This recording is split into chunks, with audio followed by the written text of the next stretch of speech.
Hello, hello, welcome everyone. Today we are going to be doing a live watch party for AC Milan versus Fiorentina. I got the game right over here. To avoid copywriting, we're not going to stream it. And I have a guest joining later. It'll be a surprise for now. So far we've got a little 3-5-2 lineup. De Winter, Gabbia, Pavlovic with Salamakis, Loftus-Cheek, Jashiri, Ricci, and Estupiñán. No Modric today. We'll see what happens. Should be interesting. One player I'm certainly worried about. Oh, and the forwards, Pulisic and Fulkrug, the new signing. Very excited about that. I have a feeling that Rafa Leao will be subbing in later in the match. Rafa Leao. Oh, and Kuku's back. That's going to be fun. From AFCON. So we should have lots of players available. Let's see what happens.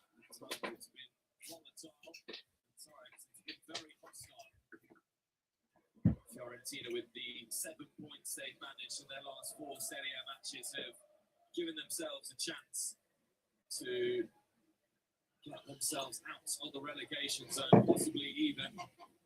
Yeah, so right now, AC Milan, 1 game behind. Inter, 3 points, 42-39. You can see that both of these teams are top of the table. Inter with 14 wins, AC Milan with 11, and 6 draws over here. Those 6 draws are because AC Milan are unbeaten in Serie A for 16 games. I think that first game happened early on, and they've gone 15 or 16 without losing. So let's actually check that right now.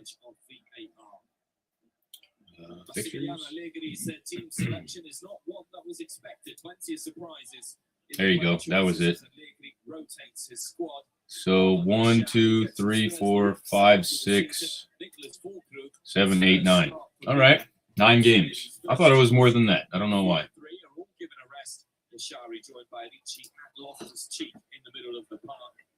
Oh, you know what? This was Coppa Italia, so this one doesn't count. This is the Super Cup, so this also doesn't count.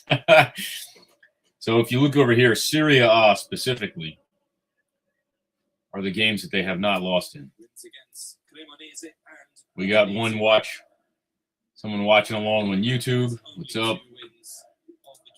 Just watching some Christian Pulisic, AC Milan. About to tune in.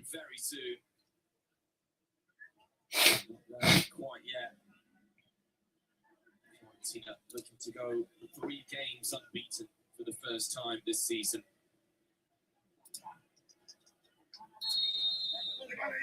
After dropping points against Genoa, Milan are looking to put the pressure on Inter. Here we go. Kickoff. AC Milan going left to right, wearing the white jerseys.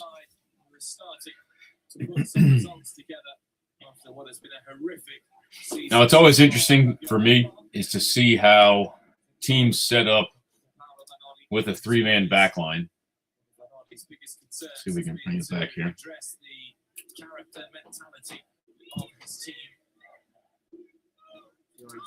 Oops. Who have lost the most points from winning positions this season, 18 in total. But the other side, with their last 2 games, have been able to come away. So it looks like what's happening is these 2 players, De Winter and Pavlovic, are kind of holding down the back line in possession, and then Gabbia is stepping up into the midfielder. I think Loftus-Cheek is probably sliding into the middle here, and then you have Gabbia, Jashiri, and Ricci kind of building a triangle in the middle here between the 3 of them. Changes made by Paolo Vanoli to move to a back 4.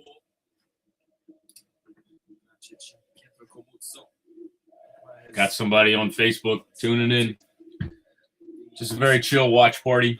Feel free to ask questions. We're just talking about tactics. Of course, Mr. American, Christian Pulisic. AC Milan dominating possession so far. Big opportunity for Samuel Erici. No chances. Oh, my goodness. Who is this guy? Loftus-Cheek.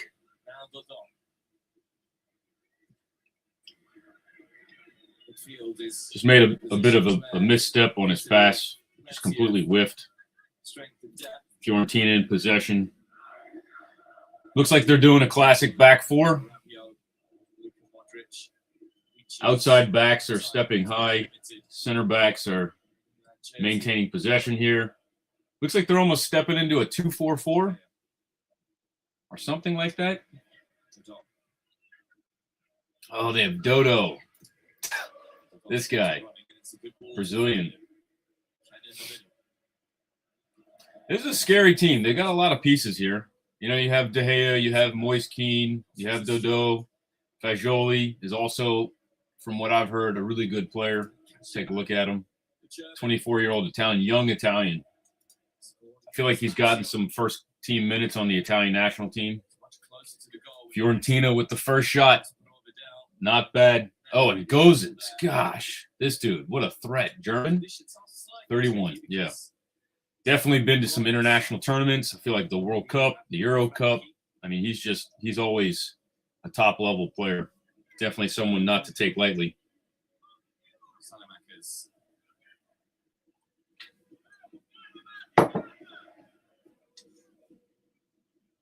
Understandably, Nicholas Fulkrug is going to be keenly observed over the course of the 90 minutes. His first start. I should probably put my laptop in the middle, look off to the side. Let's see. Just testing around. He came on against Cagliari, Nicholas Fulkrug. AC Milan back in comfortable possession here. Mike Maignan, a big piece of that. So from what I can tell, the two outside center backs are kind of splitting wide. Mike Maignan is filling into the middle. Gabbia is, you know what? Let's get the tack board out. What are we doing? What's that tack board?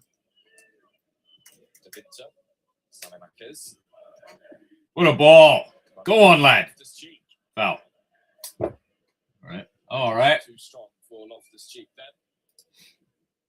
All right, so we'll go AC Milan's wearing white. They're going left to right. Let's get these. Can we get these guys in purple? Yeah, nice.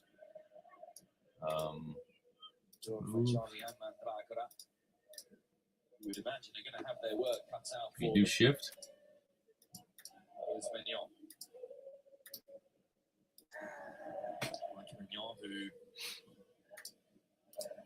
is in the process of renewing his contract or extending his contract with Milan, which would keep him. That's right. It's good news he's talking about. Mike Maignan is close to re-signing a contract. I think the contract's going to go till 2031.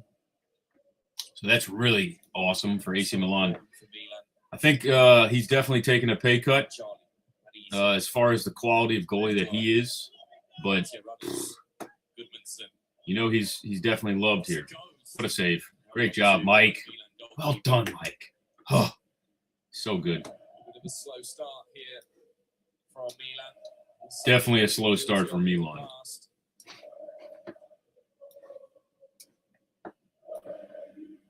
Think they're doing a single pivot?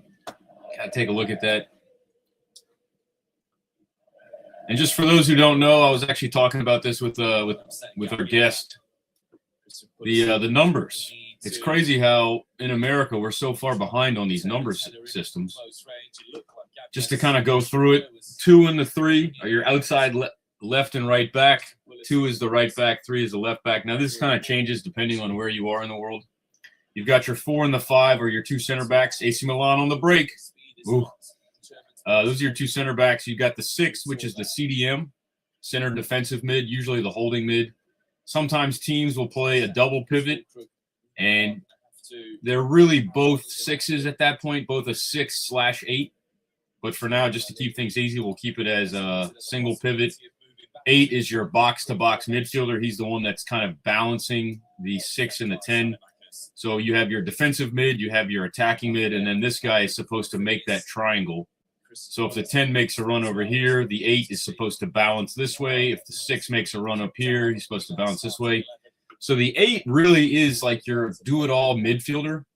This is like your Toni Kroos, your Casemiro, your Modric. That's why that Real Madrid midfield was so special, is because they just had a bunch of eights. They had players that could play all three of these positions, and they didn't need to have such structured midfield. Typically, we saw Toni Kroos dropping in, and Modric was the number 8. That would allow Casemiro to kind of float around, and then sometimes you'd see Casemiro being here. And then I feel like I even saw Modric drop in. So you got all three of them kind of dropping in as that number 6, the pivot, the steering wheel of the offense. And then you've also got the 7, the 11 as your right and left wing. 7, ironically, I remember the 7 as the right because it's the opposite of where Cristiano plays. So Cristiano wears a number 7, but he plays on the left. Technically, he should be a right winger because he is a right-footed player, but because he wants to use his right foot driving on the inside, he plays on the left. So he is an inverted 7. That's how I remember the 7. And then the 11, I think of the same thing of Gareth Bale. Gareth Bale wore number 11. He was a left-footed player driving in on that left foot at the goal. All right, so let's set up AC Milan here. I think we'll use the 3.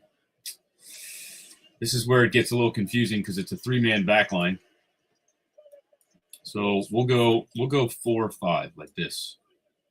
So I think what's going on is they've got the 11, 7, and interesting. Christian Pulisic is technically like the number 10 here. So you've got a 3-5-2. I'm not exactly sure how this midfield is setting up. So right now they're on defense. Fiorentina are linking up really well right now. I got to give them credit. We're back in possession, though. Ricci is on the ball. I feel like Ricci is probably this player here. This is probably Gabbia. And we'll say that the 8 is Loftus-Cheek, and then Jashiri is the 6. So this is where it gets kind of messed up with your positional numbers, because your 6 is now out here, your center back is now into the midfield. So really what this should be is this should be a 6, and then you should have 2 8s kind of balancing the 6. With this would be Jashiri, and this would be Ricci over here. Actually, I take that back. This would be Ricci, and this would be Loftus-Cheek and Jashiri here.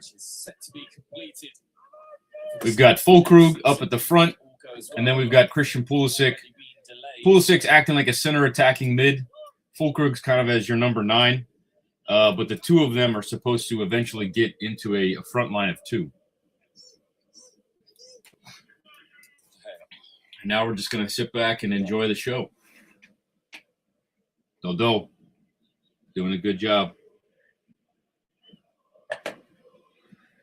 De Gea back in possession. Center defensive mid. They're going long. I like it.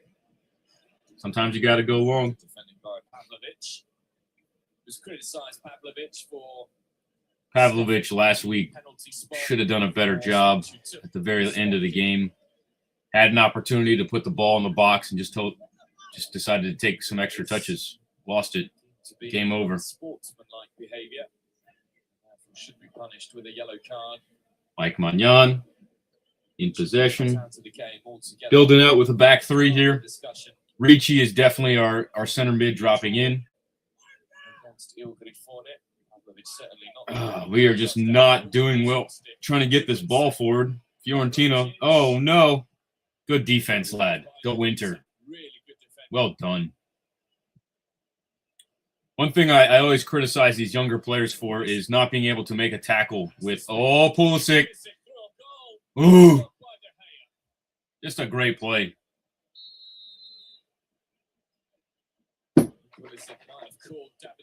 David De Gea with a great goalkeeper save. We're hoping that this isn't going to lead to a card here. Christian Pulisic looks to be back in form. Excellent speed there. Ran by the defender. Oh, this could be a PK. This could be a PK. No, okay. Good save by the keeper. sides with De Gea's Big collision. Big collision there. Manchester United goalkeeper. Goodmanson here. Perfect service for Pongracic. What a tackle. Man, you gotta be able to make a left-footed tackle. Great job. Just like a pass, sometimes you have to step in with the left foot. So often I'll see young players, instead of using the instep of their left foot, I'll see them use the outstep of their right foot to make a tackle or to make a pass.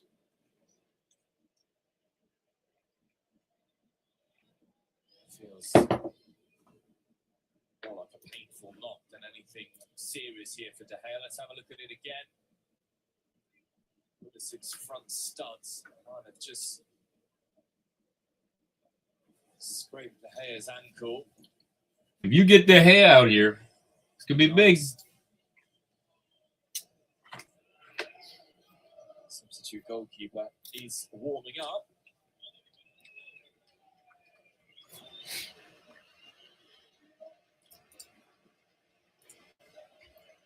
Is De Gea going to take a seat, or is he going to stay in the game? Looks like he's going to stay in. Looks like De Gea is going to be okay to continue for now. What's up from Facebook? Drop a comment. Just watching Christian Pulisic. We got two. Keeping a close eye on that. Wow, Fiorentina's got Dzeko in the stands right now. That's pretty cool. Not sure if he's on the team. Let's see if he's on that team. I don't think he's playing for them. Is he just on the... He is on the team. Wow, holy shit. 39. That's incredible. Man, what a legend. AC Milan really struggling to get the ball past the midfield. It's not been a good watch. Fiorentina definitely having more chances. Oh my goodness, dude. Teams get beat. Players get beat, and you start seeing them throw those arms out.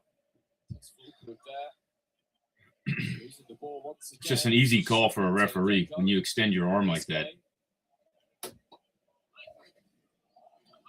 Fulkrug not doing the best to maintain possession here. Seeing a lot of the ball.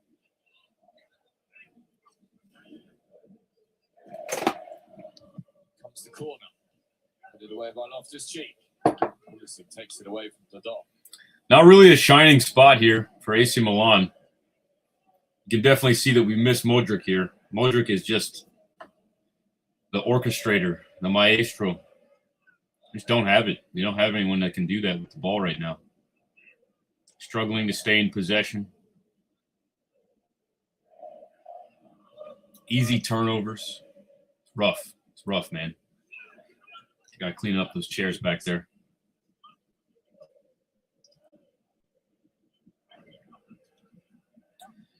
I know Maximiliano Allegri loves his three-man backline, but, man, that four-man backline is so nice. So nice. It's just it's structured. It's organized. I mean, obviously right now I think we have the numerical advantage in the midfield. You know, we've got these three. You've got potentially the center back stepping in, Pulisic dropping in. So you've got potentially five in the midfield here. And they've really only got three, maybe with Moise Kean dropping in. So you'd think that we would be able to clog up the midfield. Oh, my goodness, man. Oof. Mike Magnan with a quick out. Jashari. Come on, lad. Don't turn this over. Jeez, dude. Oh, barely got out of that. Stupinian, well done. Ooh, somebody just notified me. We got Barcelona Real. 1 p.m. today. What is that? Is that a league game? Let's take a look. Got a player on his back, the German. I think that's a cup. I think that's a Copa del Rey. By Moise Kean. Super Cup final. Woo! Woo! Oh, you just, it's a final. Doesn't matter what it is. It's a final. Barcelona Real. It's going to be amazing. Woo-wee.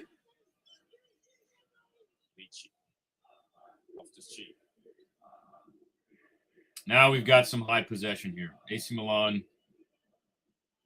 keeping the ball high up the pitch. Just, oh my goodness, guys. Make better passes. You're professional. Ugh. Pulisic on the ball, driving in. Great little layoff. Pulisic! Ooh! Oh, he should have taken it first.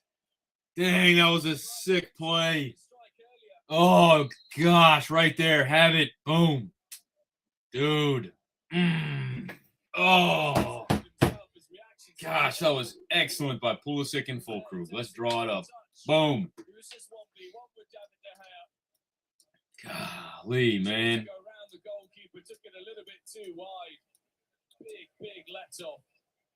Pulisic's here. I think he had two defenders in front of him, like this. Oh, that was so excellent, though. Pulisic makes this pass here. Is he going to let me draw? You'd have expected Milan's top scorer to put that one away.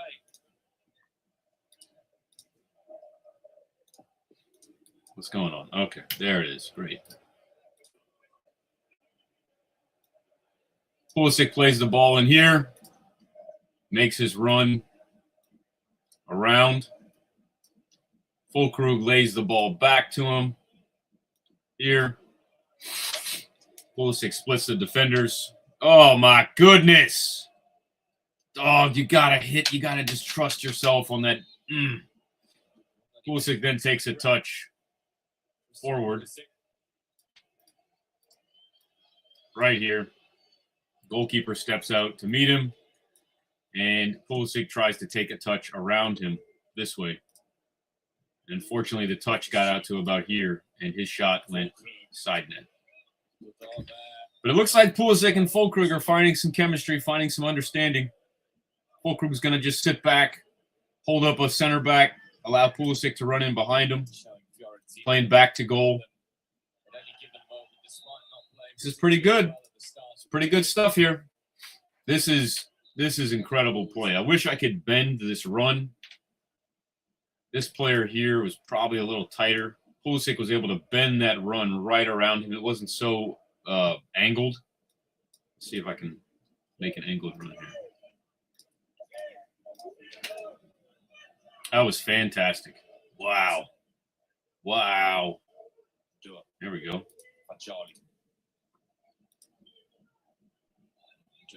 Called it, wanted it, gets the crossing straight away.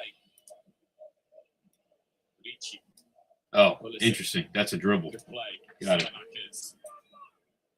Space for him to run into Salamakis. Good ball, Sally. Bad touch. Just his control there.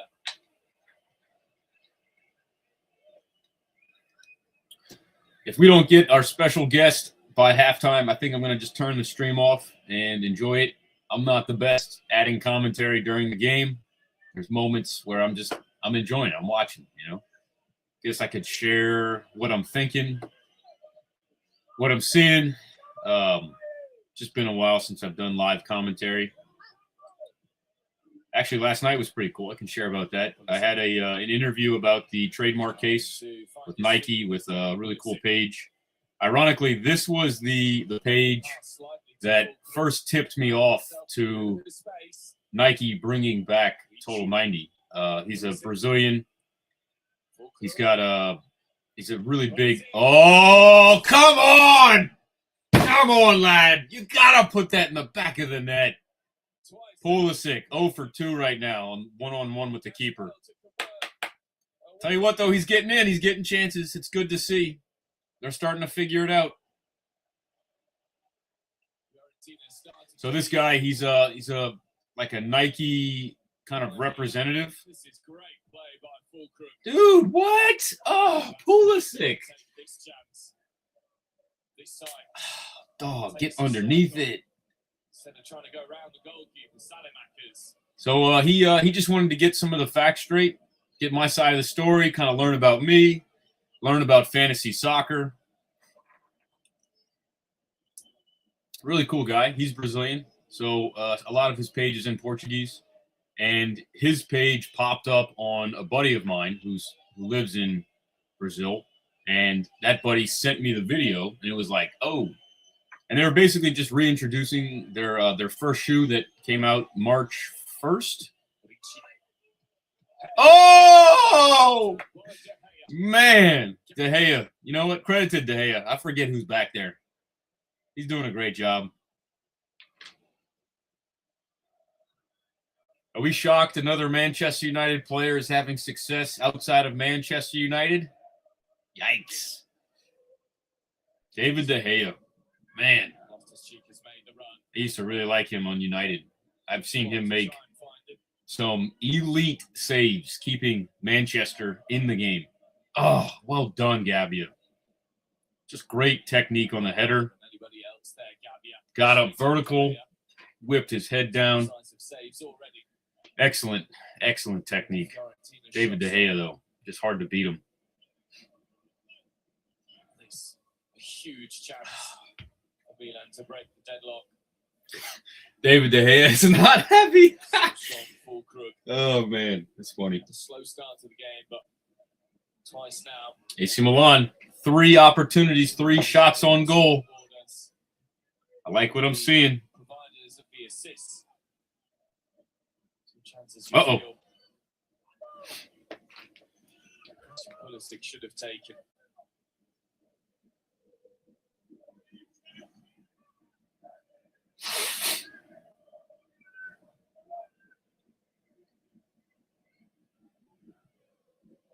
Ball through to Ken, who couldn't reach it. Good defending this time from Gabia.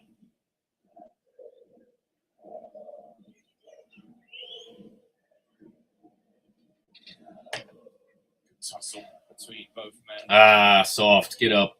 Soft little tackle there. I wish I could do like a reset on this so I didn't have to go through and delete all this every time. Can I just do that? Oh, sweet. That helps. Straight down the middle, looking for full Krug. Up in the hands of De Gea. 25 minutes in. AC Milan looking like they're going to win this if they keep it up. Just got to keep their foot on the pedal. Don't sit back too much. Get aggressive on these attacking opportunities. Fulkrug and Pulisic are really connecting here. It's really nice to see the two of them getting 2 chances already. You can definitely see it. You know, if they find a little bit more time together on the field, they'll get a little bit more success. So that's really exciting to see. Moise Kean, well done. Not enough praise for players who are able to get out of pressure in the middle of the field. Just such a good quality you can have as a player. Back to goal, you got pressure. You're able to use your technique, touches, pop, pop, faking, dropping a shoulder, faking one way, going the other. It's just, they make it look so easy. Fiorentina with a really high possession here, high block. Looks like they're rolling with like a 3-2-5, almost like a 3-1-6. Outside backs are doing overlaps around their left wingers.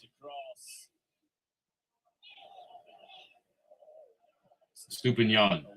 Get it out of here. Love it. Fulkrug, Fulkrug, Fulkrug. Well done. 2v4. Ooh! Pulisic on the left foot. Taking shots. I really like Fulkrug right now. He would have been offside, though. Possibly pulled a little bit too far away from Pulisic for the American to try and find him. Ooh! Ooh! Let's have a look here.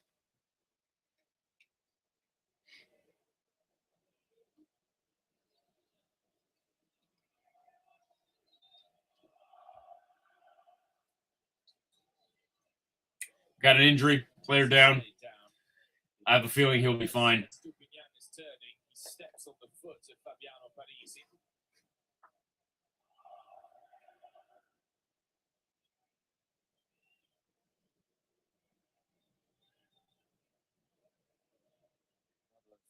Fiorentina's new arrivals.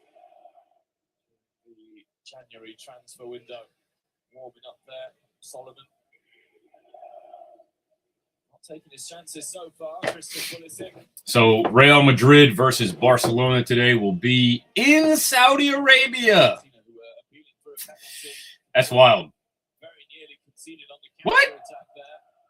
What is the foul? What are we doing? Goodness. Players like that just drive me crazy, man.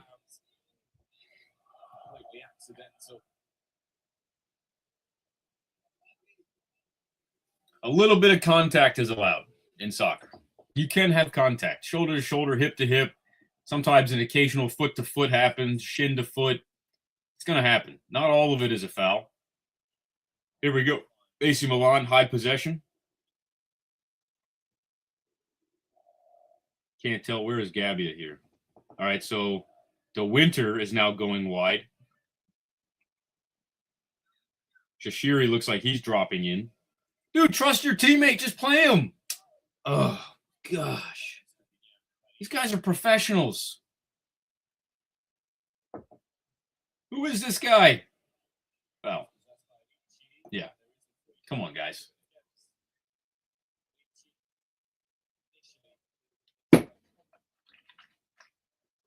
Number 65 for Fiorentina. That was excellent. Who is this cat?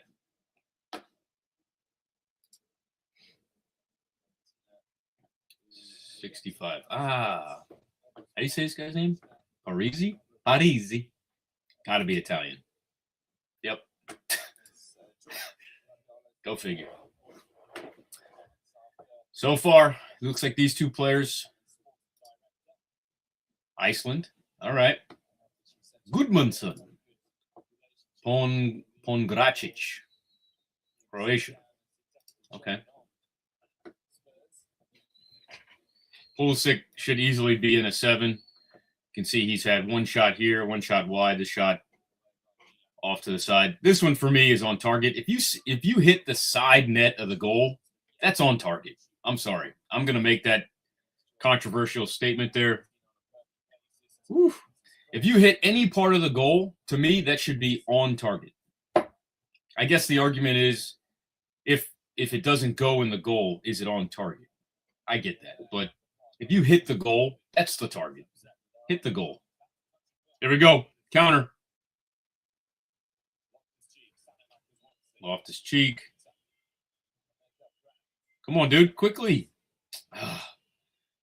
See, the problem with some players is they'll sit on the ball, and what this does, this allows the defending team to bring numbers back. So right now, Fiorentina's got 9 players behind the ball. When we had a breakaway, we had 4v4. And now they're releasing. Moise Kean. Rumors we might sign him. That would be excellent. I would love to see that. We're live. We're live. Good tackle in the midfield.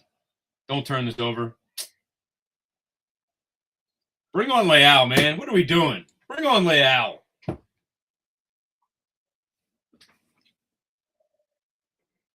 We have no one. Pulisic, I think, is the only one right now that can hold the ball when there's pressure. That's something that's definitely missing from soccer, is having attackers who are okay on the ball, not turning it over, able to dribble out. Just not. Moise Kean is a great example of a player who can do that. He's done it a bunch of times already. Just gotten the ball, dribbled out, done his own little thing. It's not a robotic play. It's not systematic. It's just pure instinct, expression.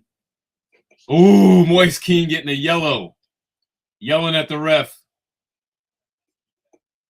He's got sick hair right now.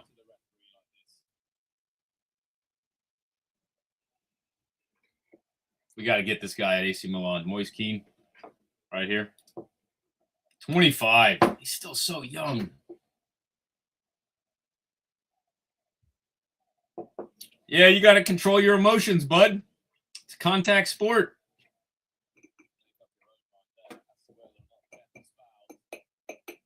A little soft. He's already fallen twice now due to some contact, trying to draw a foul, trying to draw a yellow. Ref is seeing right through it. You can't just fall down every time. You got to at least try and stand your ground, keep your balance.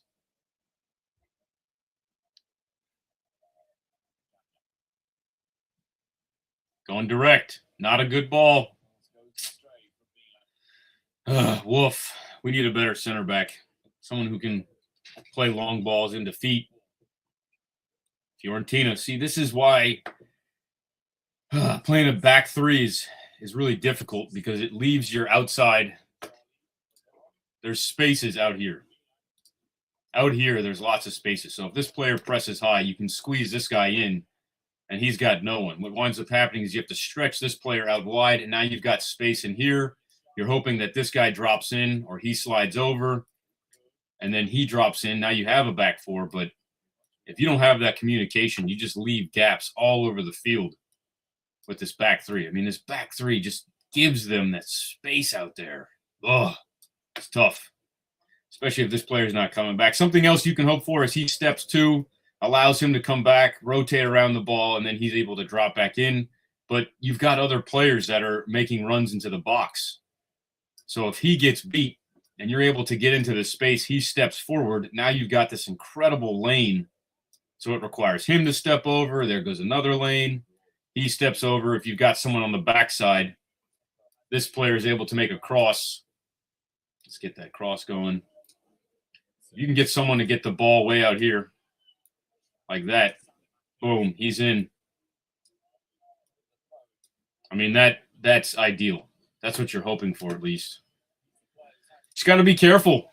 Just got to be careful with this back three. I'm not a huge fan of it. If you have the right players, you have the right understanding. I don't think we have the right players right now, but Allegri's making it work, so credit to him. You know, we're 16 games unbeaten right now. Moise Kean. Gosh, well done. Man. Get out of here, boy. Get out of here, boy. 34 minutes in.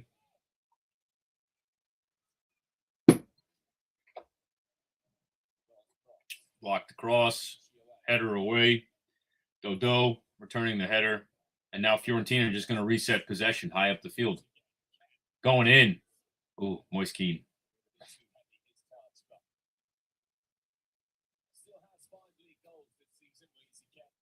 Moise Kean. I've been saying his name wrong. Sorry, bro. Ball out. Pavlovic, De Winter.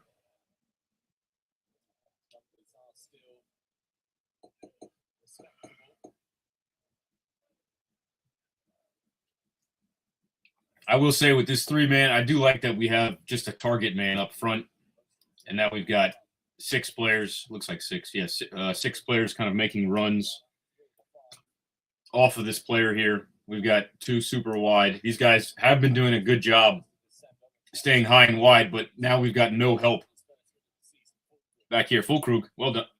Dude, Franchi! Man, these center mids are just not keeping the ball like you'd like them to. Jeez, I'm just slow, lethargic. Dodo. Dodo is having a great game, too. Pavlovic. All right, that works. Where's our midfield? Oh, my gosh. What are you doing? Oh!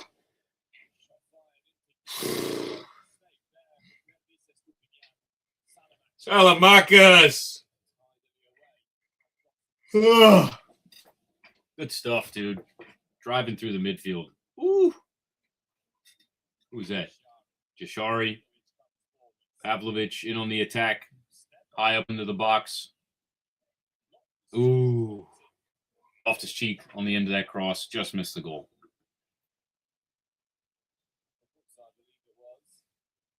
Oh, never mind. Center back made a good play there. Good for him. Dodo. No, that was a Stupinian. I am not liking this midfield right now. They just do not look comfortable on the ball. Not a lot of composure, a lot of turnovers when you should easily be able to use your technique to dribble away. Let's keep it. We're here. We're here. Oh, there's like 4 players on the ground right now. Uh-oh.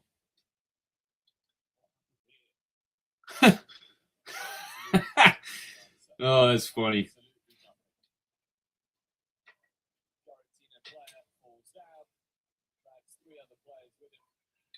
So far, still 0-0, 0-0. Fiorentina, AC Milan.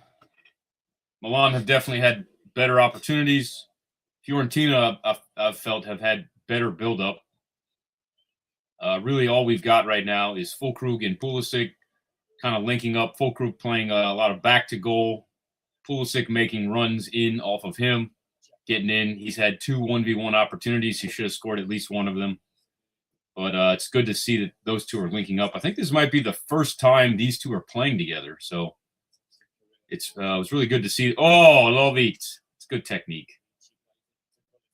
Little back heel pass, never hurt nobody.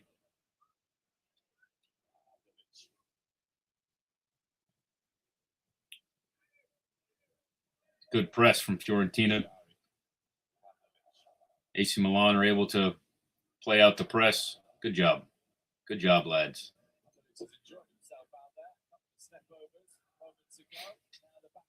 This is what I'm trying to see right now. Let's keep it. Let's just keep it. No press. No rush. No rush. Just keep it. You're here. You're here. Let's make good ideas. Good decisions. Oh, gross. Yeah, Salamakis yelling at Ricci. Let's just reset possession out wide.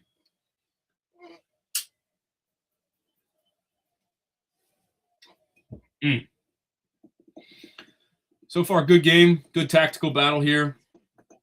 Really would like to see some center mids for AC Milan do a little bit better protecting the ball, dribbling away from pressure. I mean, we spent so much money on these guys. You expect a little bit better technique. Maybe there could be nerves. Could be a little tired. Uh-oh. Fiorentina trying to play out the back. AC Milan with a semi-high press. Yep. Dodo. Great job, lad. Just so Brazilian. You can just see it, man. He's so Brazilian. Oof. Fagioli, well done. All in the box. Oh, Mike Magnan. So good. We got to pay him more.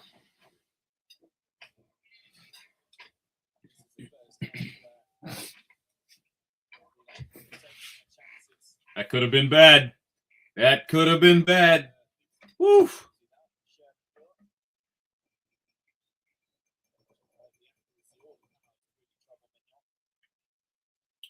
Fiorentina building up. Looks like they're going to a 3-2-5 or maybe a 3-5-2 in possession. Yeah, 3-5-2 single pivot. Playing wide. I really like this shape. This is a really fun shape. You want to get Dodo on the ball. Yeah, see, they know who their strongest players are. They're trying to get them on the ball. Stupinian, good stuff. Good aggressive press, good aggressive defense. Gets called for the foul. That's all right. He's not going to get carded.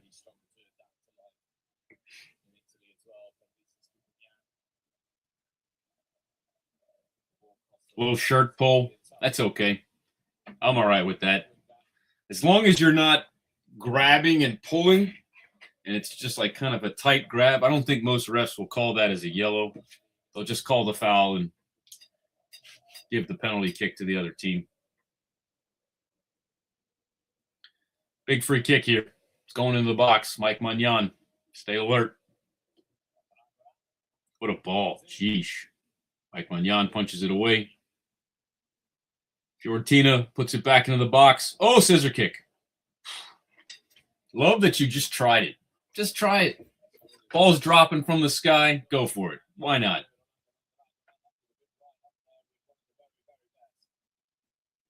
We really need Rafael and Luka Modric in right now. Oh, foul. Jeez. So, funny story. I went and studied abroad in Italy and this was back in 2009. So this was kind of right at the end of the world class AC Milan team. You had Paolo Maldini. Pretty sure Seedorf was there. Andrea Pirlo was there. Nesta was there. Kaká was there. Kaká was not there. Pato was there. You had Beckham, Ronaldinho, just all the who's who. And my friend and I, it was actually Fiorentina hosting AC Milan, as we have here, while I was in Fiorentina. And we went to a bar to watch the game. And the game 2-0, Milan did a great job. And my friend and I decided we'd leave the bar because the fans in there did not look happy. I was wearing an AC Milan jersey. Big mistake. Don't do that. Uh-oh. Okay, miss. So Fiorentina's hosting Milan in Florence, in Firenze. And my friend and I, towards the end of the game, last 15 minutes, we decided to leave the bar and go meet up with some friends who had bought tickets and were inside the stadium. So we were waiting outside the stadium. And I look at the exit of the stadium, and I'm like, there's no one watching the exit. And I look to him, and I'm like, yo, dude, let's sneak in. Let's go in through the exit and see if we can get into the stadium. You know, it's the last 10 minutes. Who cares? And he chickens out. So I'm like, all right, screw it. So I get on my phone, one of those little brick phones. We didn't have smartphones back then.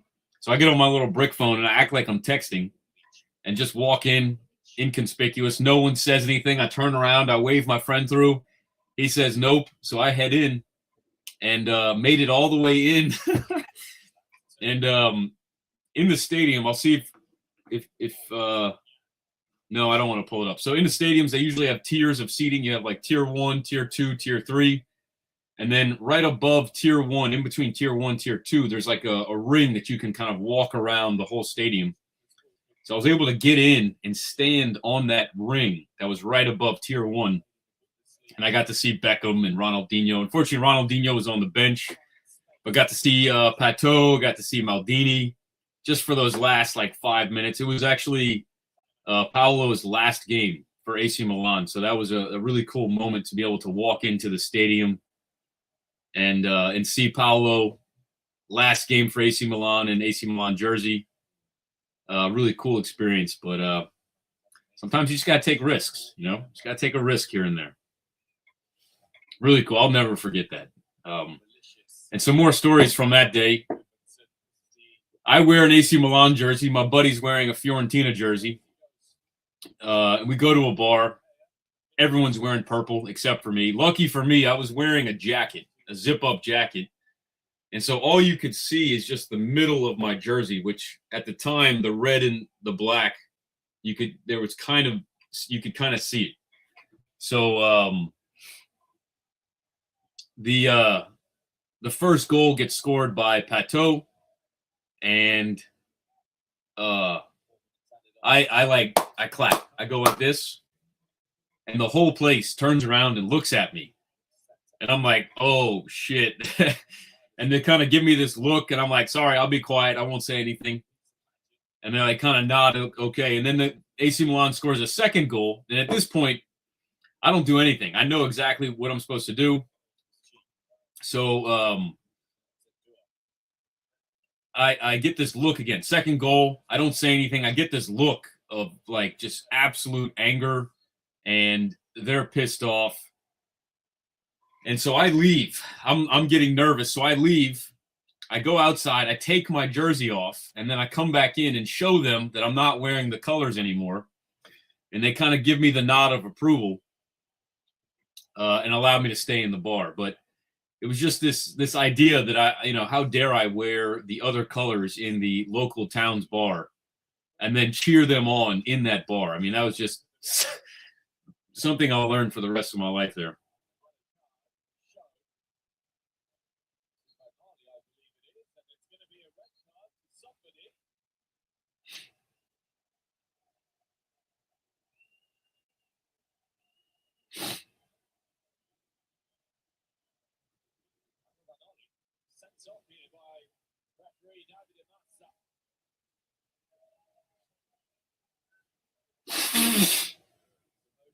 made the better of him, the Fiorentina head coach. Moise Kean was shown a yellow card earlier on from the centre. That was the first warning. I don't think Boston was shown one. Mali has been set up. Has to make his way on.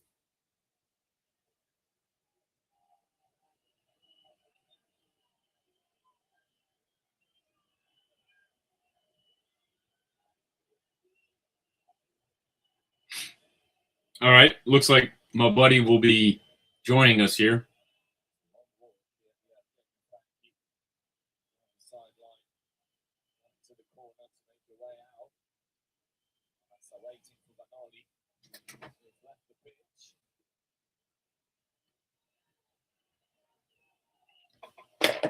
We are into extra time.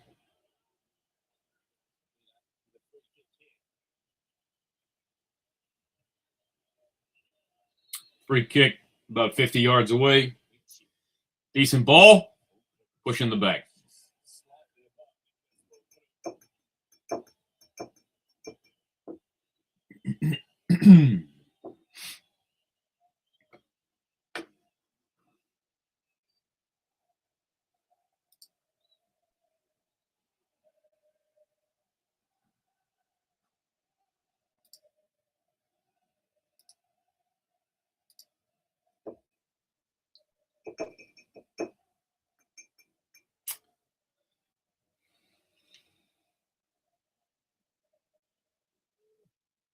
At halftime, I'll reach out to my buddy, see if he wants to join.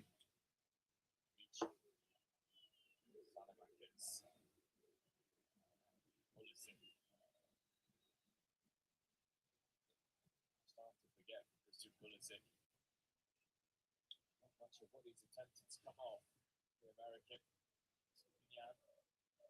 There is now. Still remains. That's the most dangerous player. Most creative player out there. Good amount of brace in this first half.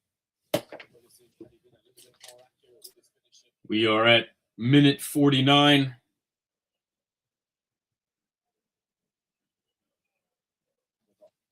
Ref should be blowing this whistle any second now. Looks like he's going to allow a counter. Great ball. Switch of play. Man, this is what happens when you don't have outside backs. Gosh. Ugh. Well done. Good layoff. Ooh. Dodo in the box. Good. Call it, ref. Right here. Boop, boop, boop. Let's go. I am going to go get another cup of coffee. So I'm going to step away for a second. I'll leave the stream running. Put the lineup in there. And there it is. We will be right back.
All right, ladies and gentlemen, we are back. Our guest has just joined us. I'm going to try and tie him in here. His name is Ty. Ty, can you hear us? There he is. What's up? What's up, Ty? How are you? Yo, I've been better, I've been worse. You know? Ty went to a wedding last night, so he's still recovering. I think I went to bed like 2 hours before the morning started. Damn. All right. Well, appreciate you getting in here and joining us on the stream. So Tyler is a new guest of the podcast. So as usual, we always ask the same 3 questions to our new guests just to kind of get a feel of who they are and what their opinions are on soccer. So first question, this is my favorite one. What was your first memory of soccer? It can be playing, watching, whatever. What is your first memory? You know, Hugh, actually, like, I've been kind of blessed, I would say, for sure, to come across your path. And like, you and I had a conversation recently, like, wanting to do these, and I'm excited to like be on the show. So thank you for All right. sure. And what I did hear before in a previous broadcast is you asked this question to somebody, and I was thinking about it, and you know, we get our first memories at like 4 or 5 years old, supposedly, right? And that's when I started playing soccer, and I don't remember that far back. What I do remember specifically is anytime somebody was better than me or did something that I never seen before, I remember that shit. So as like a, I don't know, 5, 6, maybe 7 year old, like I remember somebody did the turn, like the ball's Oh, going out of bounds, but you run over it and you pull it back with your foot, yeah. and then you turn around after that to get back in bounds. But this kid saved the ball from going out of bounds like that, and I never seen that. And so that's probably my first memory is like this kid did something I've never done, you know? Yeah. That's we call that a pullback. Put your foot on the ball and then kind of roll and rotate. Yeah. Dude, Classic pullback. Coach Hugh's favorite move right there. Love that move. Classic. basic, but does the job so good. Super effective. And one of the things that young kids they struggle with is they'll instead of turning their hips and shoulder with the ball, instead of pulling this way, they'll pull the ball back and then they'll spin the opposite way, which is just completely wrong. And I have to explain to them that the whole idea of this pullback is to put your body between the ball and the defender, so that you Mm. kind of create that barrier. And if you pull the ball right and then you turn left, you kind of open the ball up to whoever is near you.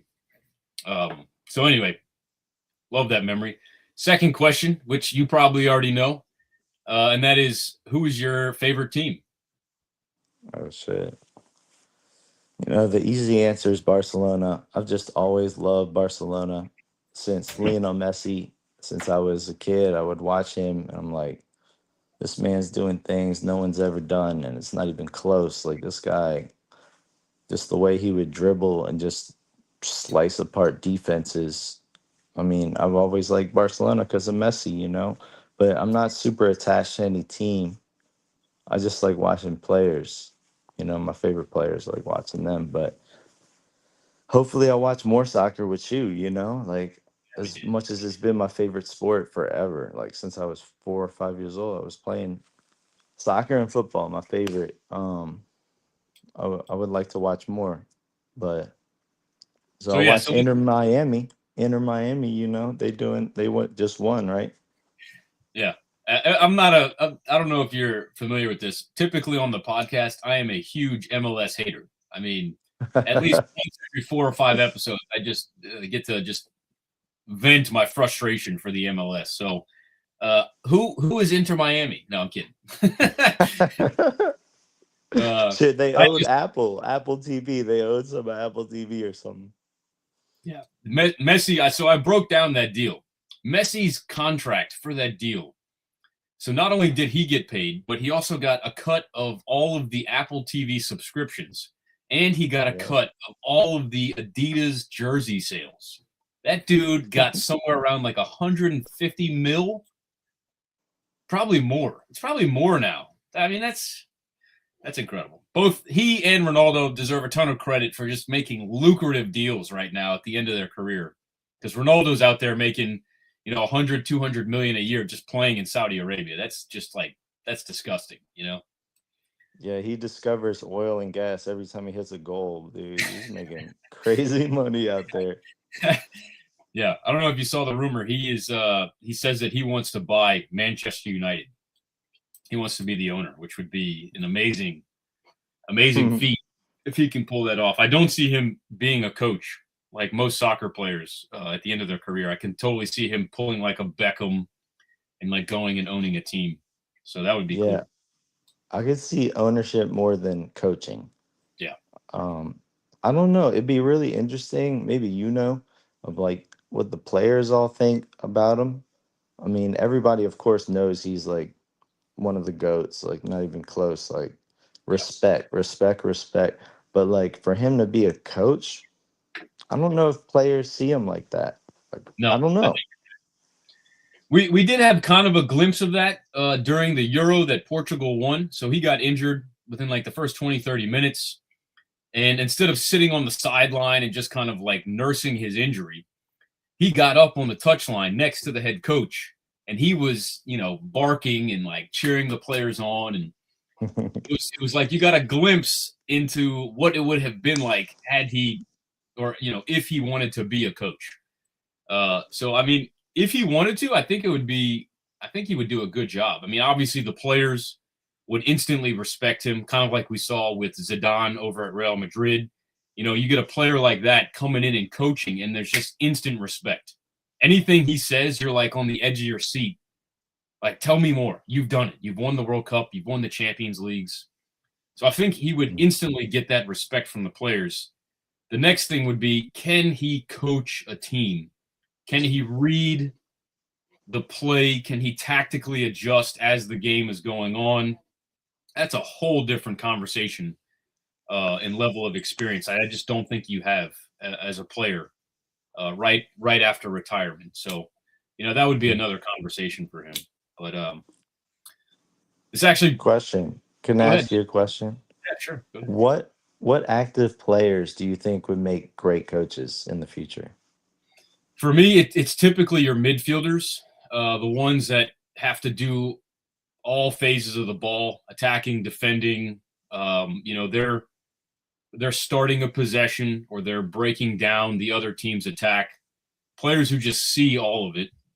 Sometimes you'll get a center back like Kompany over at Bayern. I really like what he's doing. He's a center back, but he wasn't just a ball winning center back. He was a put me in possession. Let me get high up the field. Let me try and insert myself into the attack. So he understands kind of both sides of the ball there. Players on the end of their career, I would love to see Zlatan coach.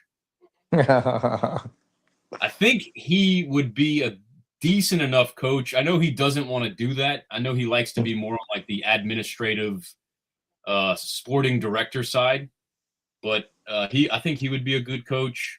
We saw Andrea Pirlo do it. That's a midfielder. I'm trying to think of other players right now. Did he? Where did Pirlo coach? He coached at Juventus for a year with Cristiano Ronaldo, like 2023. What happened? Like he stopped? Yeah, he didn't pan out well. It was an experiment. I think they finished in 4th place, and like they were happy about that. And so they're like, all right, we're gonna move on. And I think he was like, this isn't for me. I think he's just too chill. His energy is not he's not a rah type of coach. He's very much a quiet, kind of introverted. And I think he was like, this is just too much effort on this side of the ball. So what's crazy is how good Zinedine Zidane did, but they still got rid of him, right? Yeah, that was unfortunate. I think that's a culprit of just Real Madrid. I don't think that has anything to do with him. They lost Cristiano, so they kind of lost a really big piece, a really big identity of that team. We're kicking off. All right, so I just kicked off. Where are you at right now? Not kicked off yet. They're still standing. They're close. All right, I'm at 45:05. So you tell me when they kick off, and then I'll hit And play. all right. And then 45:05. I'll think of that. All right, they just kicked off. So the ball gets into the corner on the right side of the field, and he Yeah, like just right got as he there. takes it. Just got there. 5:06, 7, 8, 9, 10. Okay, hold on. Should I pause it? No, you're good. Yeah, I'm at Mine 16, won't come with 17, jump. All right. Okay, I'm at 14, 20. 15. We're close enough. That's probably as close as we'll get it without wasting too much time here. It's all good. I mean, we got 45 minutes. Yeah. All right. So I'm just remembering my third question. So we didn't really get to touch into you as a player. So you've played youth all the way to college, at varying levels of competition. But this next question is gonna kind of determine what type of player you are and where you played. So which professional player, past or present, best represents you? And then also, who is just your favorite player? I think it's Messi, but someone else besides Messi.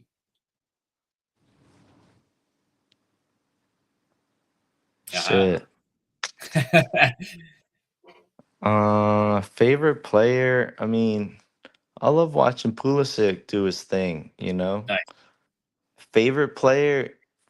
I just love watching, shit we haven't seen before, So Yeah. Mbappe was the best player on the planet until Yeah. Lamine Yamal showed up, and now Lamine Yamal might be the best, and so I love watching both of them. Okay. Mm. Uh, so my favorite position's always been center mid. Zinedine Zidane, Xavi. I was gonna ask you how you thought Xavi did at Barcelona. Is he's not the coach anymore, right? It was only like one and done. Yeah. One and done. But like any of the midfielders, Iniesta, it's just so fun to control the game, like to flow, keep the flow. For God's sake, keep the ball moving, keep the flow. I hate when people, oh man, how quickly I go on a diatribe, right? Do But it. I play pickup and you play pickup and you see somebody trying to show off. And Oh, anytime, here's the thing, and you could tell this to your kids too, because there's always one he's usually better than everyone else, sure, but he holds the ball too much, and him holding the ball for 1 extra second, just 1 extra second, but they hold it for like 5 extra seconds. But yeah. you hold it for 1 extra second, you fuck up the whole flow, and everybody's on their heels now. They were on their toes, ready for you to pass it when you were supposed to pass it, but you held on to it, and now everyone's on their heels, and they're gonna screw up when you pass it to them because they weren't ready. They were ready earlier. So you hold on to the ball, you screw up all the flow. The flow is so good. That's why we love soccer. It's the flow, you know? Yeah. A tempo. There's a tempo Yeah. that's being built. Player gets on the ball. I've noticed that happens with players who kind of come from like a futsal background where putting your foot on the ball is almost rewarded. And you put your foot on the ball, it just completely kills the flow and the tempo. And Mm. in futsal, that's fine because it's such a short field. You can stop the ball and then quickly restart with like a touch and an agility and like an explosion forward. But in 11v11, you don't have the ability to cover ground like you do in like a futsal court. So stopping and starting like does Mm. no good for you. So Dang. Paquetá is very guilty of this. He constantly puts his foot on the ball and just totally kills it. He's gotten better. He's grown out of that. Who But you said? Who? Paquetá, Lucas Paquetá, Where's he oh play man, at? he's a Brazilian. He's one of the very few Brazilians that have been granted the number 10 jersey while Neymar's out. He started at Flamengo, sold to AC Milan, helped AC Milan kind of get back up into the league. Was sold to Lyon in France, did really well there, was able to get his form back. He was struggling with form at AC Milan. We had Gattuso as a head coach, and Gattuso just did not like the Brazilian flair of Paquetá. And then from Lyon. He got his form back. He went to West Ham. And you might know this player at West Ham. He got in a lot of trouble with he was accused of match fixing. And this is actually a really interesting story. So his name on his jersey is Paquetá. It's because he comes from a little island in Rio de Janeiro called Paquetá Island. So this is very common in Brazil, where they take the name of where they're from. Mike Magnan with a great save. So his island, his mom lives there. What they were doing was, this is wild. He didn't get a lot of yellow cards, and so some of the betting lines were for him to get a yellow card, and the odds were really good.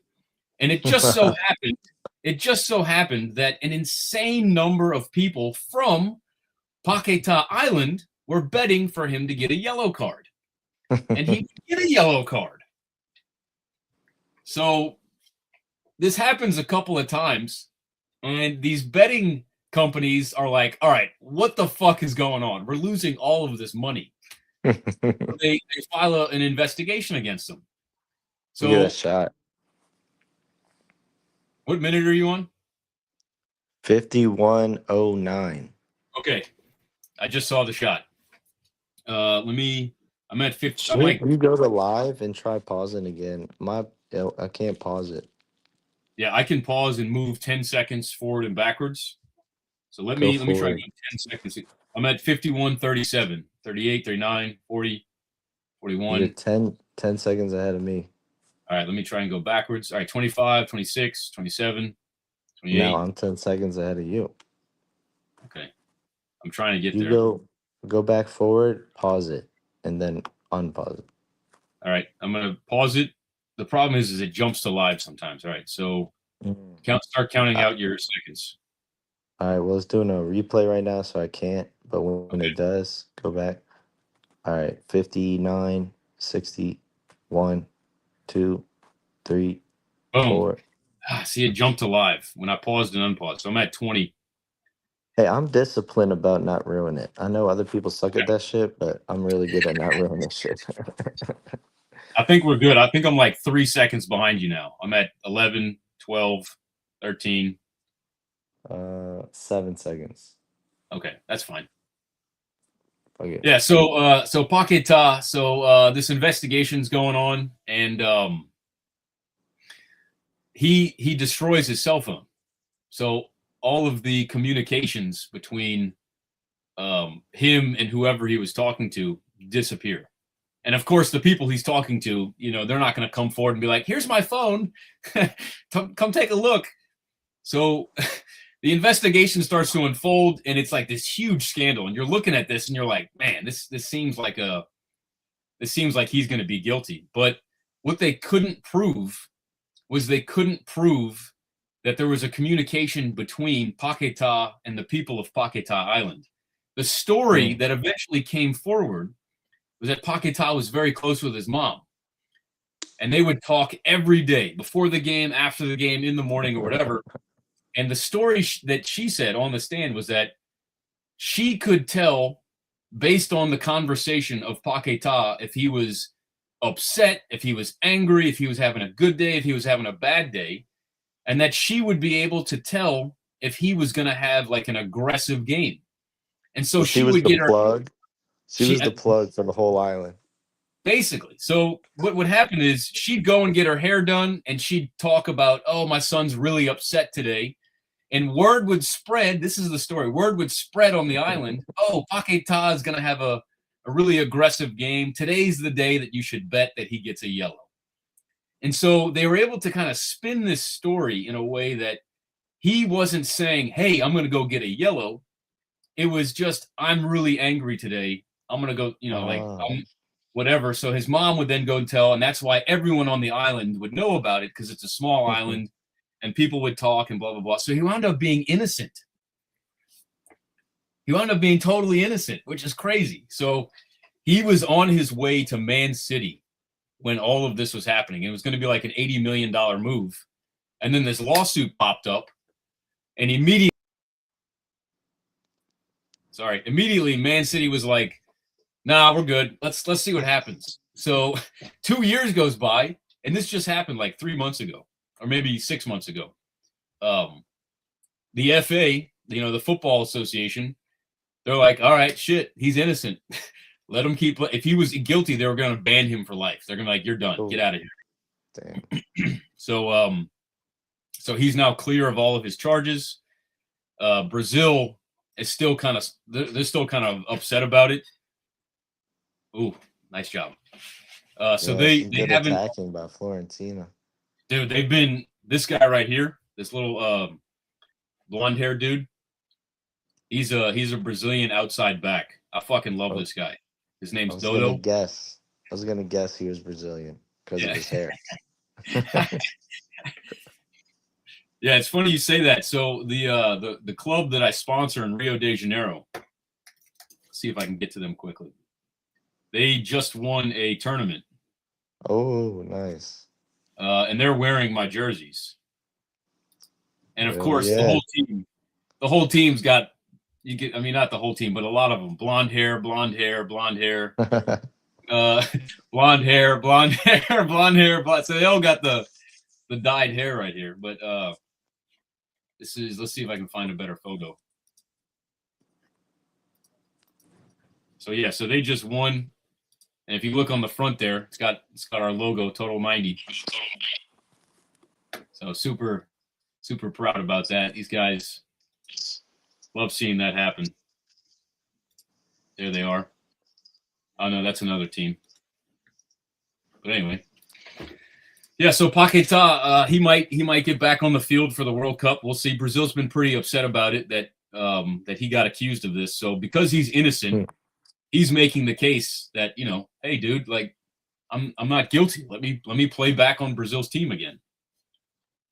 Rafael suiting up. It's exciting. What club team does he play for? He plays for West Ham right now. So he's in the Prem. What position? He plays he's typically a 10. He's like your old school 10.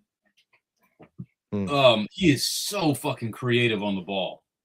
Like some of the things that he does, you just don't see. You don't see anymore.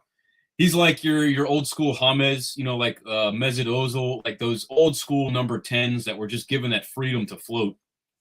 But at West Ham, they kind of pigeonhole him as like a 6 or an 8, like a center defensive mid or like a box to box. They don't really allow him that ability. Sometimes he'll play as a 10, but he's a super technical, super creative, and then off the ball as well. He does these very creative kind of like fake runs where he'll get into the blind spot of the defender to where they'll see him out the corner of his eye, and he'll step like he's going to make a run to the left, and then the defender will leave his eyes from him and act like they're going to go cover him, and then Paquetá will just kind of step the opposite way and just get an easy pass from the guy who's got the ball. I'll have to show you these clips.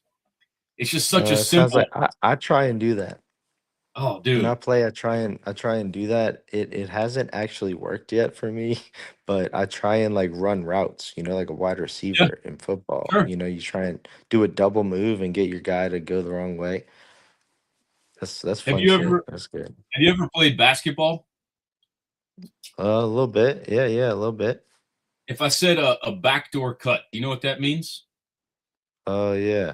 Like, so you're in the corner. Let's say like maybe somebody's on the wing, and basically what you do is you step to the guy with the ball, he fake passes to you, and then you cut behind your defender towards the basket. Yep. And so that's kind of what Paquetá's doing. He's stepping in towards the ball. The defender's going to try and cut off that pass, and once that defender commits, you're like, oh, run behind him, backdoor cut. So he has been one of my favorite players for Brazil recently, Paquetá, because he brings stuff to the field that, like you're saying, like I haven't seen it. Some of the turns that he's doing, the little tricks and flicks, his ability to manipulate his body. He's also really tall. He's like 6'2", very strong. 6'2" for a soccer player is like a giant on the field. Yeah. So he You wins a lot of know goals. who kind of surprised me like that? I mean, I just started watching him a year ago, maybe, but I can't pronounce him. The Georgian guy, the guy from Georgia that plays for PSG. Oh yeah, Kulichev, not Kul. It's Kvaratskhelia. Yeah, that Kvitschko. guy's so good. He's so good, Yeah, that's another one of those players that's kind of got that that old school Joga Bonito type of play. Like he's dude. That guy, he'll just like bully the whole field. Like he'll like bully his way through. that too. Yeah, And, for sure. but he's got the touch. He's so good on the ball. He just I don't know if it's a very accurate comparison or like similar like for the one you were talking about, but he just surprises the hell out of me. Like how he's able to go so fast, like he'll make runs like Gareth Bale used to make, you Yeah, know? yeah, Like yeah. just He used run to. past the whole defense. Yeah, and he does it with speed and power and balance. He's not easily knocked off the ball, like you're saying. You can Mhm. bump him, and he's like, I don't care. I'm gonna run by you. Yeah. He actually played for Napoli for a couple of seasons, and Mm. he was a fucking problem in Serie A. He was a problem, man. That was whenever you played Napoli, you were just terrified of this guy. He at one point he was one of the best wingers in the world. He's kind of I can fallen see from it. that, but he did win all of those trophies with PSG recently. So they're doing something right over there.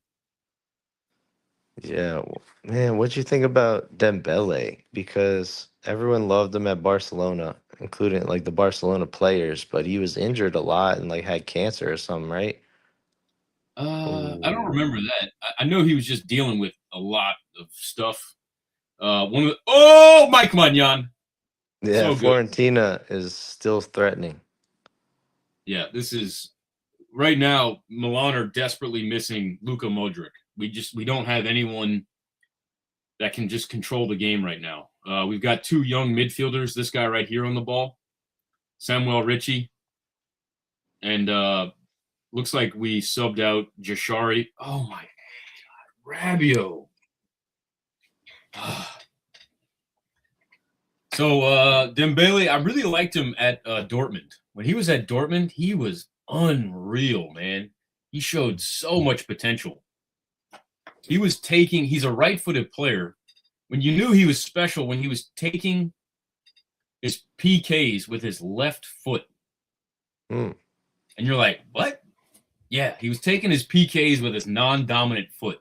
You're like, geez. So he was special there. I would have loved to have seen him thrive at Barcelona. Barcelona were desperate to fill the hole that Neymar left. So they went for Coutinho, they went for Dembele, they went for Griezmann, and they just never got quite that same player. Now they have it in Lamine Yamal. But Wait, did Barcelona have Griezmann?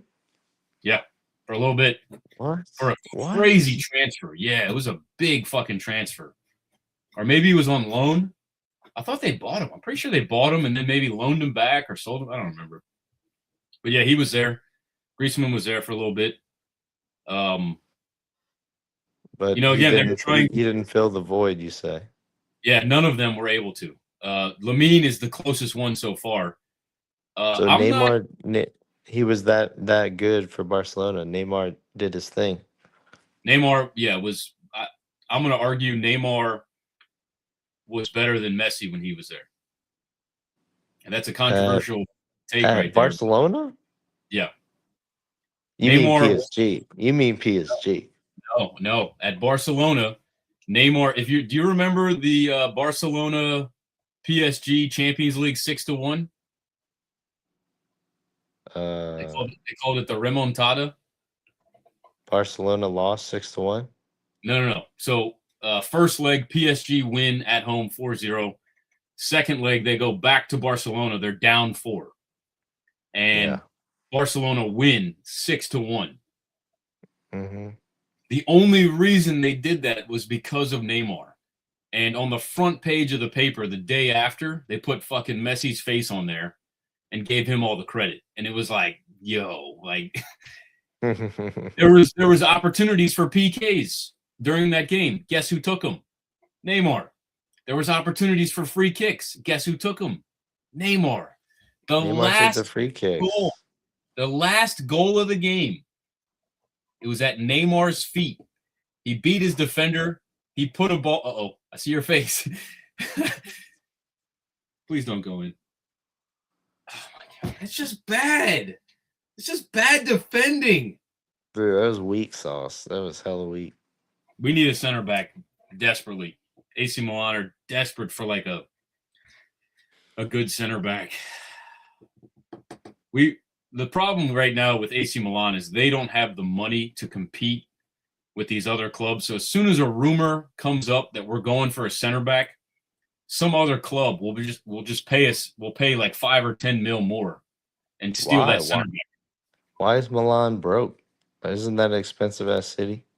Yeah. So we when we lost, what was that Hey, guy's it's a name? nice header. It's a nice header. It was all right. It's like a little grazing header. Yeah. I mean, it works. It goes in. So like, pain. So you an AC fan? Yeah, big AC fan. I am just because Pulisic, you know. But Yeah, shit sucks. They haven't done shit since I started watching this whole second half. yeah, it's been brutal. They need Luka Modric ASAP. They need him. But they didn't even have him till a couple months ago, huh? Well, he's been there this season, and he's Yeah. been starting every single game. I think he suspended or injured or something. There's a reason that he's not playing right now. I'd be surprised if he got suspended for something. Maybe just too many, yellow card accumulation sometimes happens. I don't think that's it. But Yeah. so back in the day we had I forgot the owner's name. Oh, Galliani. Galliani was the owner when, Maldini and Pirlo and Seedorf and Kaká and all those guys were there. He sold Zlatan and Thiago Silva to PSG and then said, "See you later. I'm out." And so we lost our owner. This next guy that came in was a Chinese guy, and he took this outrageous loan. He took this like $300 million loan, tried to rebuild AC Milan, sold Seedorf, sold Pirlo, sold all of our like veterans, and tried to like flip this club around, taking this huge debt on in the process. The players we bought, you don't even know any of them right now. If you go back and look at these players, they're a bunch of like no-name players. Put the club in an incredibly difficult financial place. Years go by, he gets kicked out, someone else comes in and inherits this debt. UEFA does some digging on our finances and discovers that we broke financial fair play. So they're like, okay, we have to punish you. So that year we had Gattuso. Gattuso got us into 5th place, which put us into the Europa Cup, or to the Europa, the second tier of Champions League. So we make it to Europa. We get this ban thrown at us so that we get removed from there. So we don't get any of the money from playing in the European competition. And so then we have to kind of like work our way back. So right now we're just trying to get back to zero because we've got such a heavy loan. So in the last 3 or 4 years, you've seen Milan sell off some of their best players just to try and recover the debt that they're in. So Sandro Tonali, who I don't know if you know, he's a young Italian midfielder. We bought him for like 25 mil, and then we flipped him for like 80. And he should have stayed. He bleeds red and black. He's been an AC Milan fan since he was like 5 years old. It's been his boyhood club since he was little. He was very instrumental for AC Milan winning the league. And we flipped him just because the club needed to make some money. We have this other guy, Tijani Reinders. He comes in, he replaces Sandro Tonali. Bought him for 22 mil. Does an amazing job. Very instrumental for helping us get back into Champions League. We flip him for like 50 mil. Sent him off to Man City. And so now we brought in these 2 young midfielders. We don't have that consistency. of keeping players. We had Teo Hernandez, one of the best left backs in the world, flipped him, sent him off to Saudi. You're like, shit. So right now they're in this period where they're using AC Milan as like a money generating vehicle. They're not worried about winning. And right around this turn of management, we had Paolo Maldini come in. Paolo Maldini bleeds red and black. He's one of these only club players where he played at AC Milan in the 90s, the 2010, I think 80s, 90s, and 2010s. He was a 3-decade player. Stayed at the club, didn't leave, very loyal. They get him in the management, and he starts signing all of these incredible players. He goes and gets Teo Hernandez. He goes and gets Rafa Leao. He goes and gets Sandro Tonali. And because he's so focused on winning and holding on to these players, the owners of the club don't like it because they're like, we want to sell players, we want to make money. So they kick Maldini out. And then we start flipping all these players, and now we can barely stay in the top 4. We can barely stay in the top 4. And so this season we got Massimiliano Allegri, hoping that, right now it looks like we're in contention to win the Scudetto. We're in second place. We're only down by 3 points to Inter. So What's it's a Scudetto? The Scudetto is it's what they call the trophy for winning the Italian league. Mm. Yeah, so it's been a wild ride. It was just good to see AC Milan back in the Champions League in like 2019, 2020, because they'd been out of the Champions League for like 7 years. When that owner sold Thiago and Zlatan, there was just a huge fall from AC Milan. They were finishing in like 7th and 8th and 9th, and they weren't able to get back into that top 4. So they brought in Maldini, they brought in this other guy, Massara, and they started to actually focus on getting quality players. And we were able to get back into the top 4 again and get to that Champions League. I'm sure you know this. When you make it to the Champions League, you get an instant $100 million check for the TV rights. So it's a really big deal to just make it to the Champions League, because whoever is airing the Champions League will just pay you just right off the bat. Here's $100 million just for having your team participate. So that really helps your club to be able to continue to buy new players, buy coaches, whatever, and keep your team at that top level. So it was really great. We were consistently in Champions League. We sold all these players, immediately dipped into like 8th place again. And you're like, fuck. So this year's been nice because we're competing for first place. But I don't know. We'll see.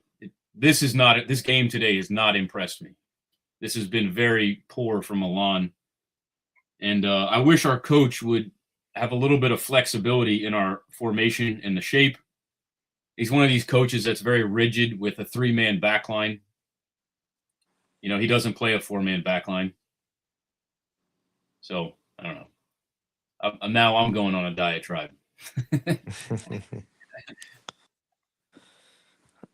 Yeah, man. I mean, so what about the other Milan team? Inter. Inter Milan. Are they power? I mean, are they money tight? Like they don't have a lot of money? Yeah.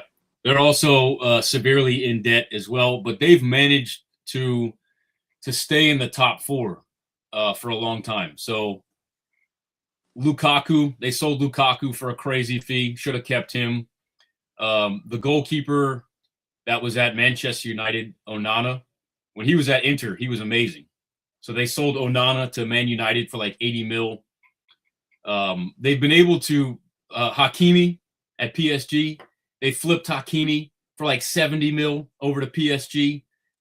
And, they should have kept all these players, but they're so far in debt that they have to continue to flip players just to stay afloat. The biggest reason that Inter and AC Milan are not able to compete with the likes of like Man City and Chelsea and all these big spending clubs is AC Milan's stadium is so old and they share it. So Inter and AC both share the same stadium. So they have to split revenue. So we're like a team like Man City might be making 70 to 100 mil just on stadium. Oh, shit. just on stadium revenue, Inter and AC Milan cannot do that. They can't generate the same amount of sales that these other top teams can make. Even Because selling the out. stadium doesn't really fit that many people. Yeah, it's like it's a low capacity, and they have to split the profits because they both own it. So you're not able to reap the full. So it's low capacity plus they're splitting. So they really should go and get their own stadiums so that they can generate their own money. So they just got approval for a new stadium build, but that won't happen until like 2028. Mm. So we'll see what happens until then. But that's one of the biggest reasons that both of these clubs are just severely in debt right now. Plus, they had an owner, a Chinese owner, that came in and just spent way too much, just hoping that it would come back in their favor. And despite that, they've still been able to win the Scudetto, finish first place in, oh my God. Mhm. Oh, this guy, Thankfully, dude shanks it. yeah, Shankopotamus. Mm. Yeah, so Serie A is also just severely underfunded compared to the EPL. The EPL has just got so much money being pumped into it because it's the number one league in the world. Yeah, I It's was wondering why that is. If it's like Italy, they tend to not make great financial decisions sometimes.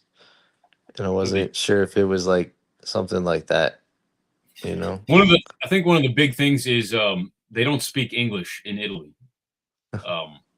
And the Prem is all English. So all the content, all the announcers, everything there, they don't have to do anything extra. Whereas in Italy, you basically have to hire a completely separate English-speaking Team, yeah. announcers, team, all like the TV hosts, all that stuff.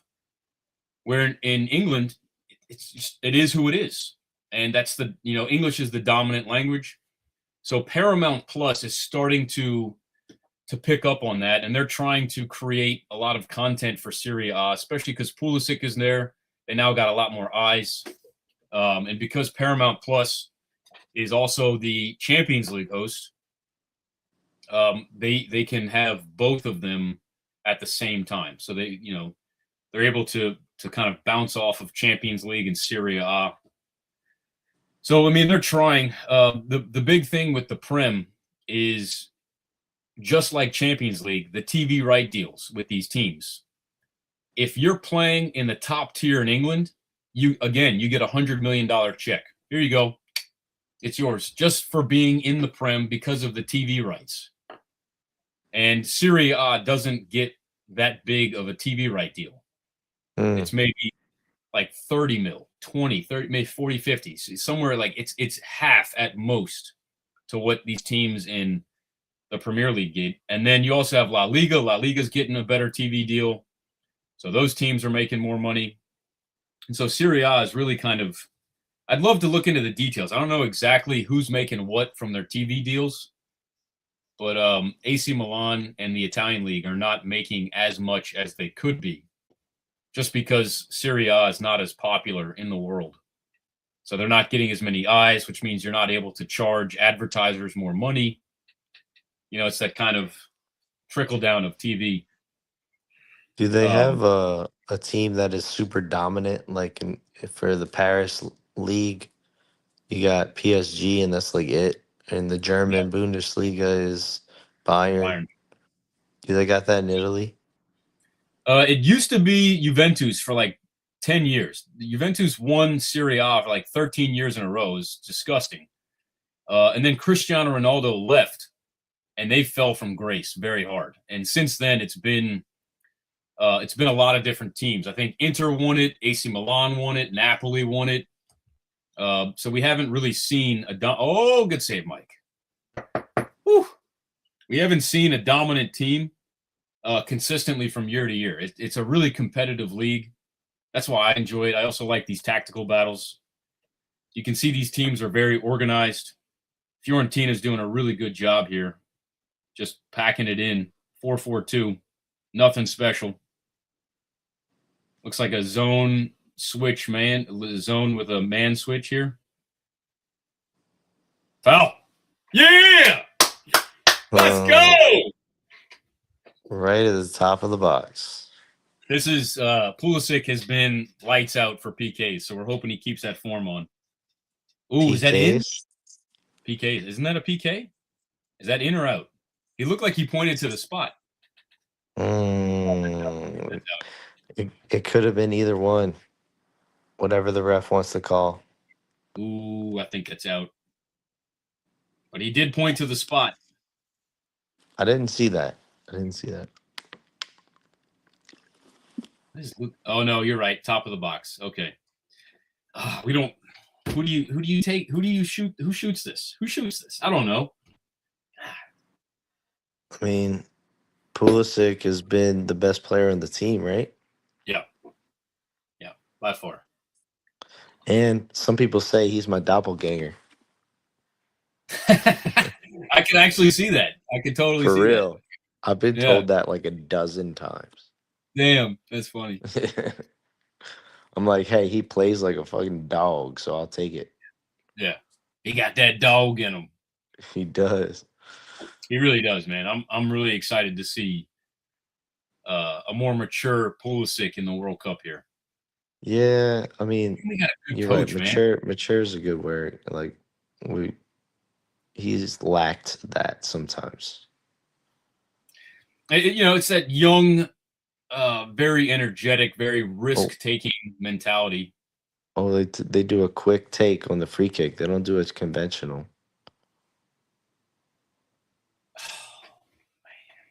Ouch. This guy's really good right here. The one that took it.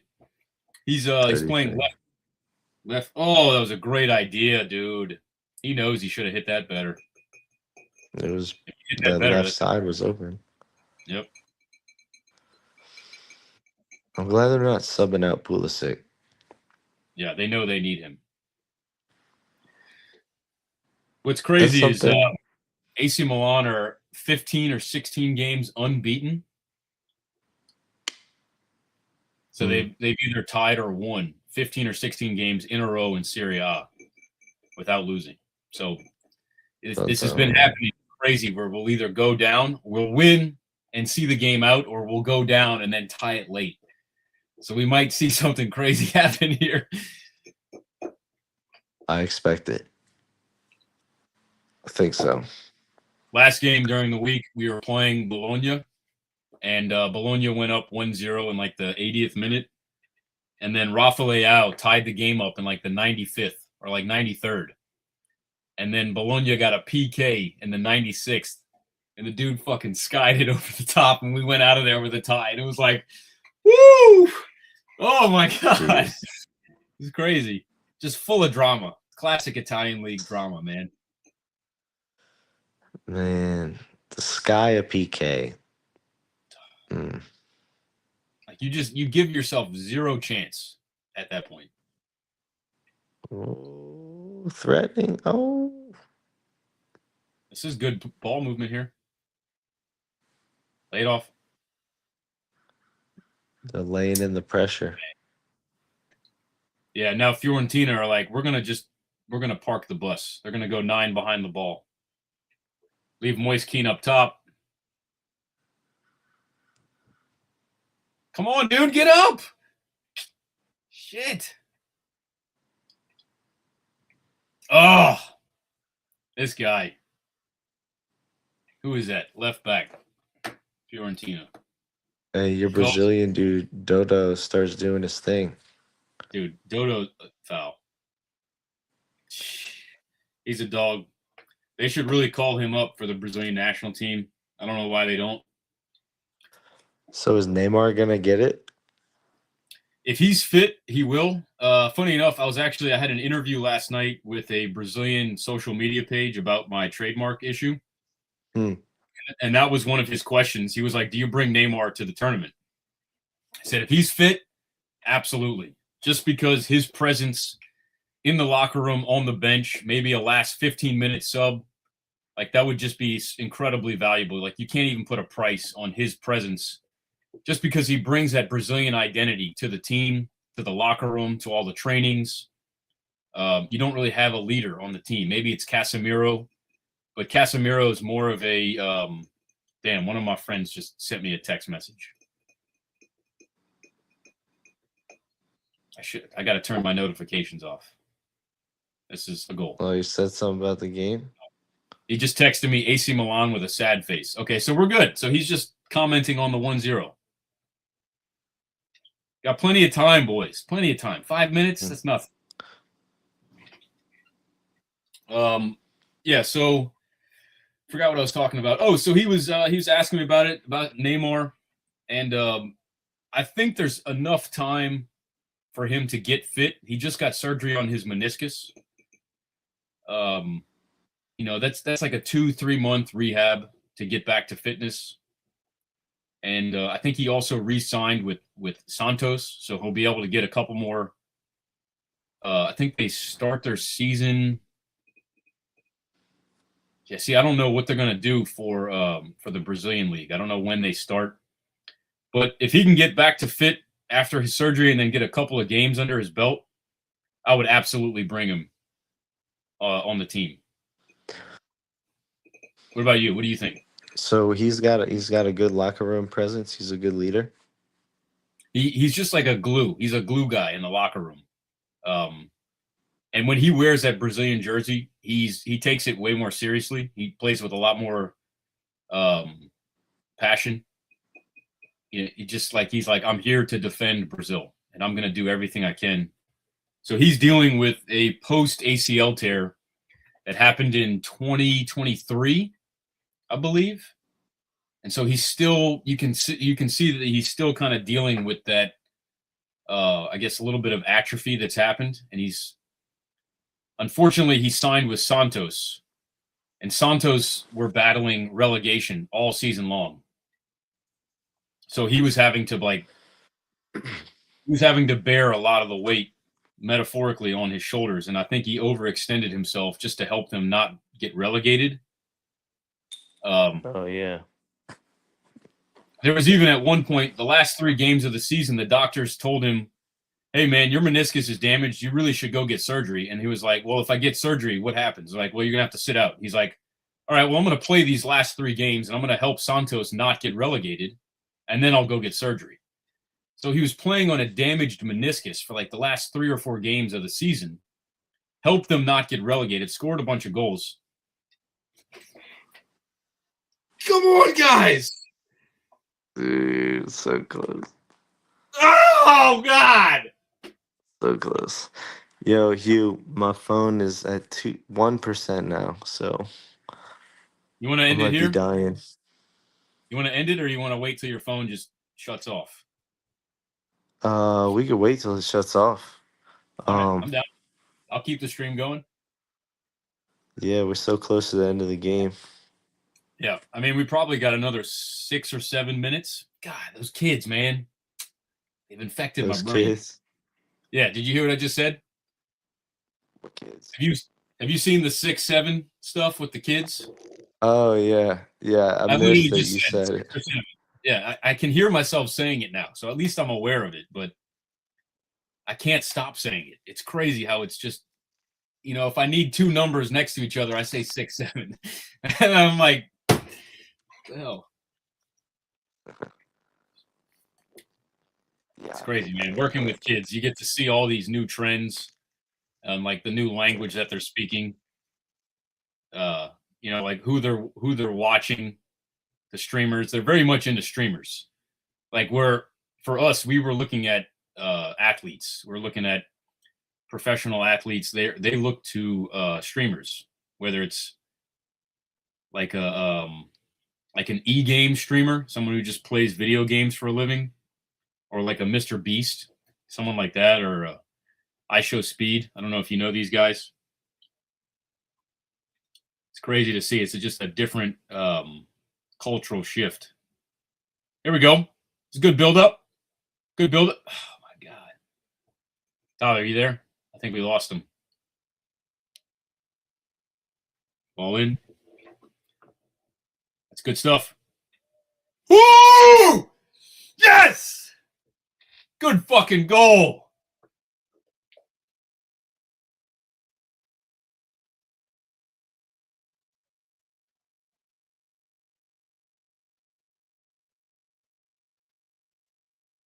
Let's go, boys. You love to see it. Oh, man, that's so good. Tying goals feels so good.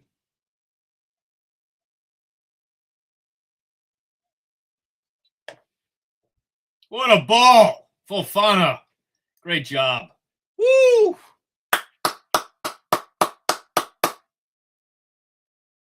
Let's get one more. What a shot. Nkunku.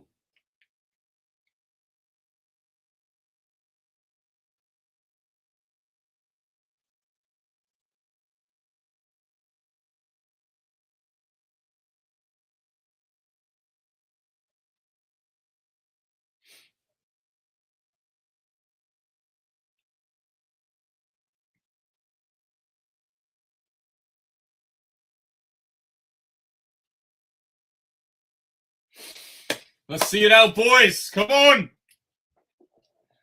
Been a long stream. We're just hitting the 2-hour mark. I'm going to raise the volume. Come on, lads. What a name. Kongracic.